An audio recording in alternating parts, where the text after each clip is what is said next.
So Spec Ops 2 players, Yes, and this is the new Spec Ops mode. Previously there were missions, and now we have missions and Spec Ops Survival mode. Yep. this is just last as long as you can. Yeah, so It is, but you know, we talked earlier that it really is a true co-op mode. I mean, if you start to branch off on your own, and you guys don't work together, I mean, in later waves, you're in trouble.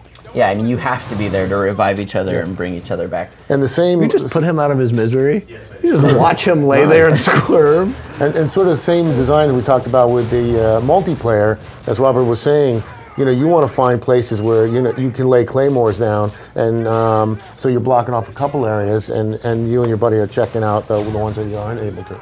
So, Spec Ops Survival mode, you have a different level as well in Spec Ops, right? Yeah. You're not going to sit here and earn. You can play Spec Ops and you can still level up, but you're not going to be able to play Spec Ops to basically farm experience for your multiplayer. Yeah, no, your Spec Ops rank is completely independent from your multiplayer rank. And you get Spec Ops rank whether you're playing mission or survival. Both, you know, allow you to unlock things in both modes.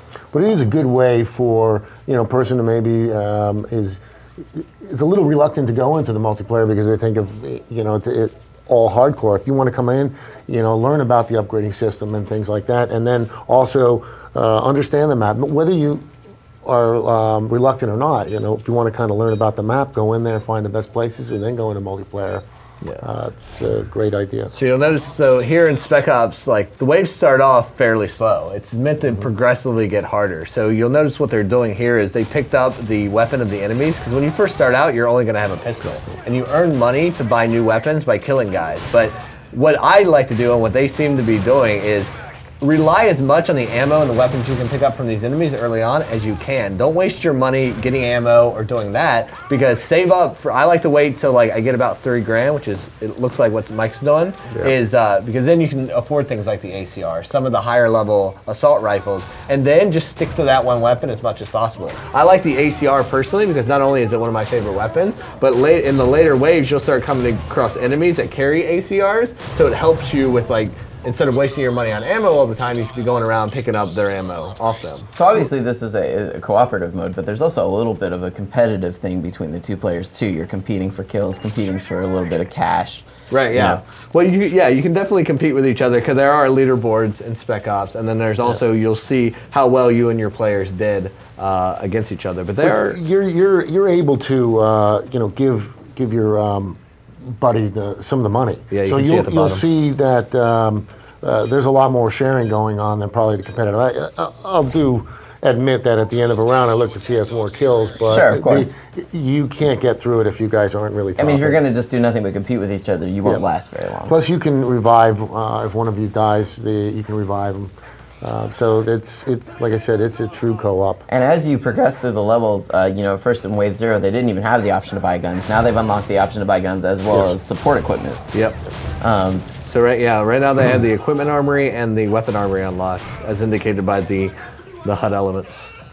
Yeah, there's just some great stuff you can get. And you can even bring in a squad of Delta.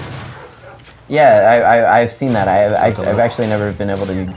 And they're not just bullet magnets. I mean, those guys are you know, really helpful. You know, I love to get you know, a turret to lay down in some of these areas. Like we'll hang out in here. I know quite a bit.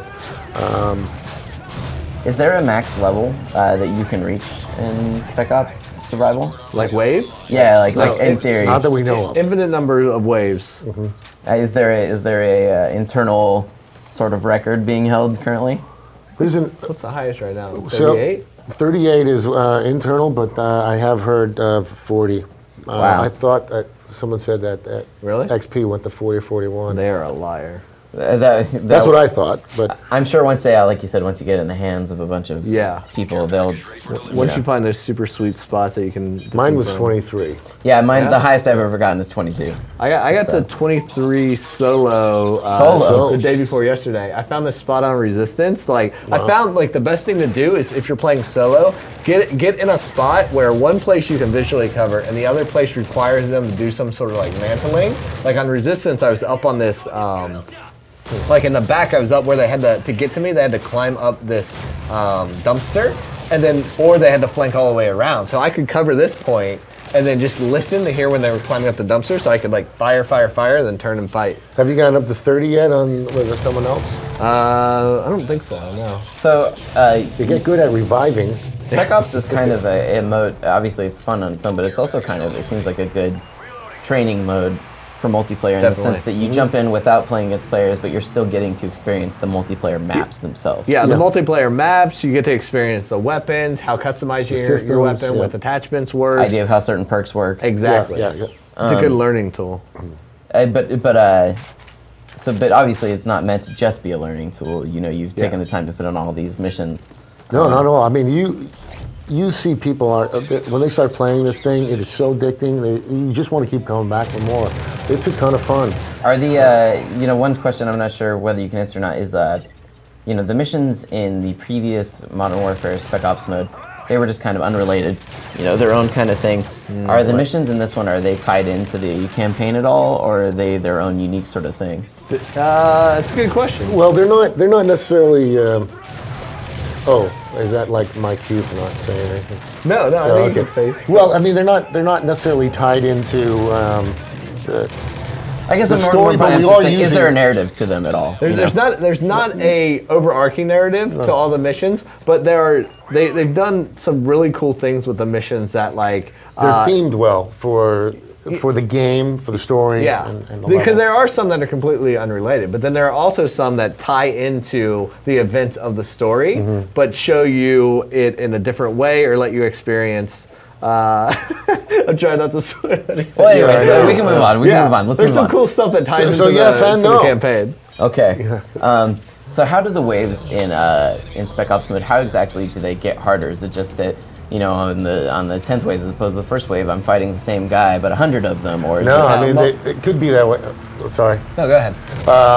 You may start off with guys that just have shotguns, and then you'll bring in guys with or attack choppers that come in? And right, you've got attack choppers, or you've got guys that are strapped with C4. Yeah. You've got dogs that are strapped with C4. We'll bring in juggernauts. I mean, it's not just more. Yeah, so not only is sometimes the quantity increased, but that's typically the last thing we'll fall back to increase difficulty. Like the weapons they're using, their accuracy, their skill, the amount of armor they're wearing. You'll see that they'll start visually changing. How well skilled they are, which relates to AI, the tactics that they'll use, the variety of enemies that will throw at you. Some really good combinations too. Yeah.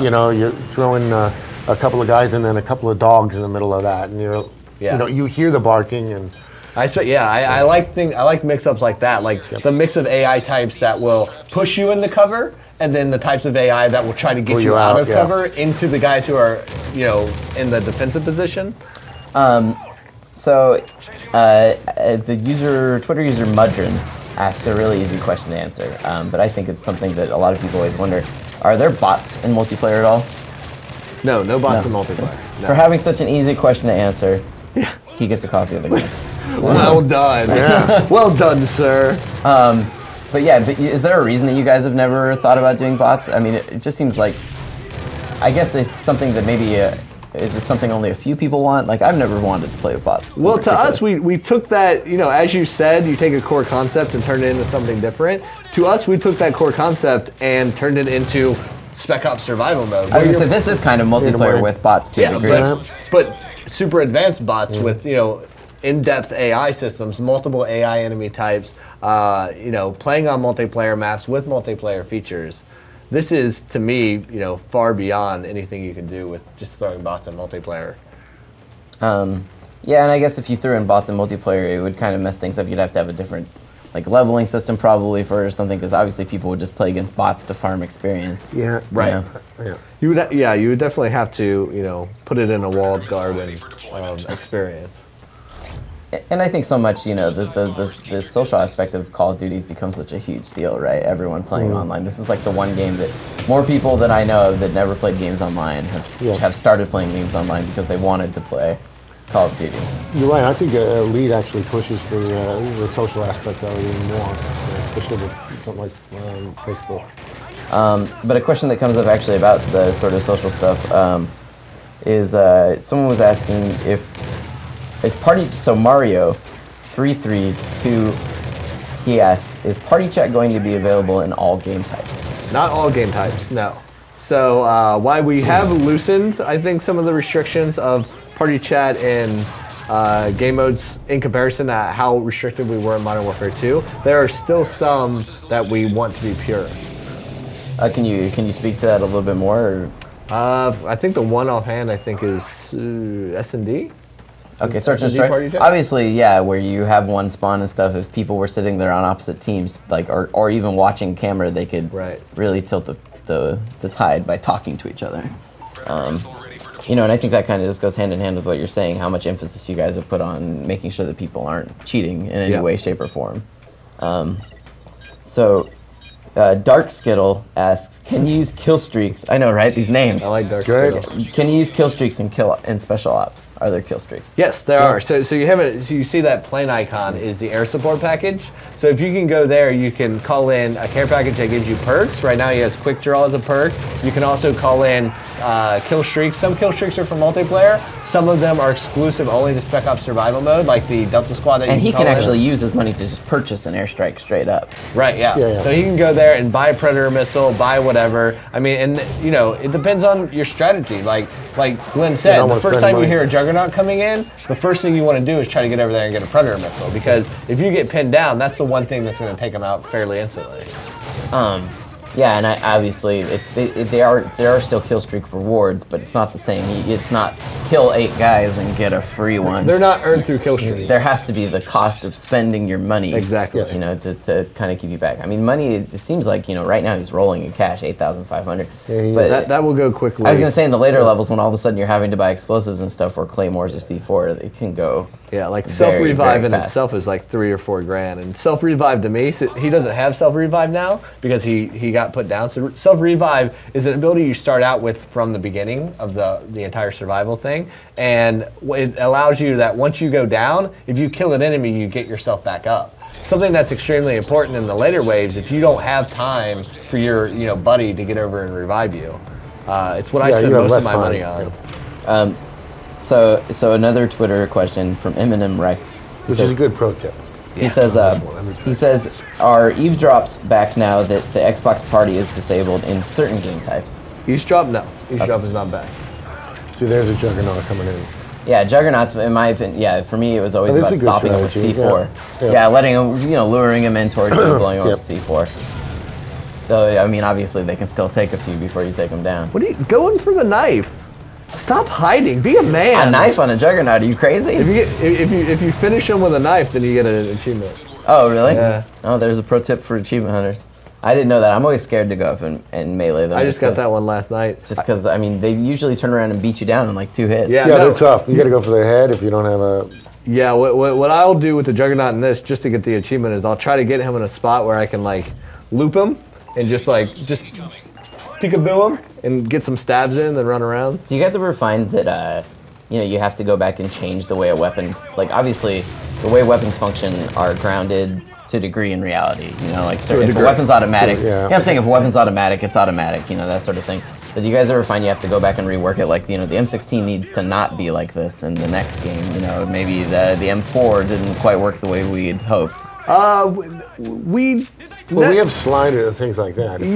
Yeah, the things we look at balancing are like, it's like, okay, let's not change the core function of this weapon, but how can we adjust its reload speed? How can we adjust its rate of fire? How can we adjust damage, how fast you switch to it? How fast you move with it? There are other things that you can look at, like how much kick does it have? All that stuff to balance it out in different ways, rather than completely changing the way the weapon works. At this point, it's more like minor tweaks. I was going to say tweaks that the average player would probably never even notice, like how long it takes to put a clip in, that sort of thing. Definitely. Like shaving off milliseconds. Yeah, I mean, this is stuff you're constantly playing with. And range is a big thing. I mean, you look at how we address shotguns in Modern Warfare 2, like the Akimbo 1887s, of where we completely revamped how the range works on those later on based on player feedback.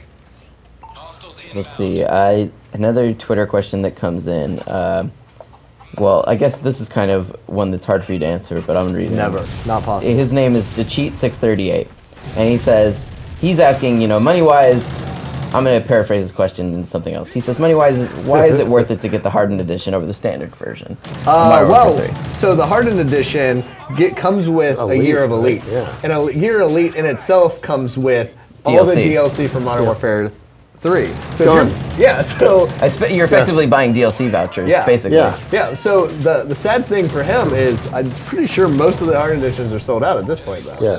So, I mean, it was something that was an actual deal, and that's the whole reason we didn't have a Prestige Edition, is because we never found something that I felt like, okay, that's a legitimate deal for our players. We're not just going to do it to do it. And the Hardened Edition came out in a way that it was actually a deal, and that's why we're like, okay, this should be a collector's edition. This should be limited, and, I mean, you get cool stuff in it. Collector's editions are meant to be for that guy who wants a little extra, who wants to nerd out on something. And we've put some cool stuff in that we can't go into detail of what the collector item is. Like, what do we call it on the back of the box? How do we word it? The Task Force 141. Basically, it could potentially be spoiler, I take it. Yeah. So the collector's item in there is that. So you get cool stuff like that, but then obviously he's speaking like, what is my value and money savings? The Elite in it's itself really good. does it. Yeah.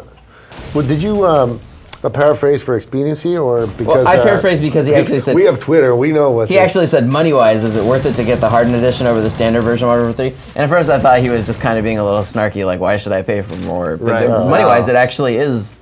It sounds like it is more worth it if you're going to play a ton of multiplayer and you're going to buy those map packs anyways. Yeah, absolutely, yeah. Money value, it's worth it because you get a lead, and then some of the collector content stuff, you get really cool stuff. Yeah. The sad thing is, like you said, if he's asking now, it's kind of a little late. Hopefully. There might be some places, depending on where he's at in the world, that still have some. Unless he's got it, I'm just wondering if he got the right thing. I'm sure there are many people. If you already got it, then yes, you've got a good deal. Are you guys planning on attending any of the midnight launches for the game? Definitely. Yeah. We're having thousands of events around the world, and I know a lot of guys locally here in San Francisco are going out, right? We've sent from both studios. We've got guys going all across the world and the country, and I'm going to Paris. I was going to go to London, but unfortunately I have to stay local. So we have some of our lead guys going out to London. We have them all over the world. I'm going to stick to Los Angeles. Yeah. I'm going to lurk. I should go in a ghost costume. Just lurk. And not have anybody know that it's you. The whole time you're just a cosplayer. Set up a barbecue. Yeah. When you guys went to XP earlier this year, was there any good Modern Warfare cosplay? There was some, yeah. People were dressed up as Robert. That's not hard. Just throw on some cargo shorts and a t-shirt. Yeah, shave your head. So another Twitter question from COD MW3XX for life. Wow. This guy's he's committed. He's committed. He is. He says, do you have any consequences thought up for people who decide they want to hack and ruin the game for the rest of us? Yes, we do. Yeah. A lot. Yeah. We can't tell you. Physical harm will go on though. I'm from New York, so. But more importantly, we, as we talked about earlier, we have the ability to completely control leaderboards, the ability to individually control who can rank on those leaderboards forever or temporarily. We can adjust. We can adjust their accounts. We can prevent them from playing. There's a lot of actions that we can take. Just don't do it. XX. There's actual risk involved in attempting this stuff. Whenever someone asks that, you always have to wonder: are they asking it because they're scared of it, or are they asking because they're that guy that's like, how bad am I going to be punished for when I try this?